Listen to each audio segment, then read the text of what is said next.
በአራት ግድግዳዎች የታጠረችዋ ታላቋ ሀገር ኢትዮጵያ አድማሱ እየጠራት ማዕበሉን መሳም የተሳናት ወደብ አልባ መሆን ማለት እስትንፋስ እያጠረ በሌላው ሰው ሳንባ ለመተንፈስ መገደር ነው።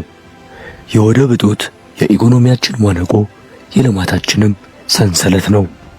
ሌት ተቀን የደከምንበት የላባችን ውጤት በባዕድ ደጃፍ ይቀራል። ያለ ባህር በር እድገታችን ክንፍ እንደሌለው ንስር ነው። መቆም እንጂ መመጠቅ አይችልም። ነገር ግን የታሪክ መዝገብ አሁንም አልተዘጋም።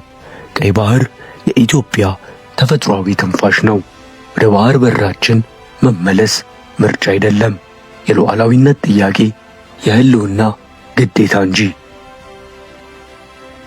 የባህር በራችን ሲከፈት የብልጽግናችን በር በሰፊው ይከፈታል። ኢትዮጵያ ወደ ተምሳሌት ጉዞዋ ትቀጥላለች። አድማሱንም ተሻግራ ከዓለም ጋር የምትተሳሰርበትን ጊዜ ታበስራለች። ወደባችን ክብራችን፣ ብልጽግናችን፣ ነፃነታችን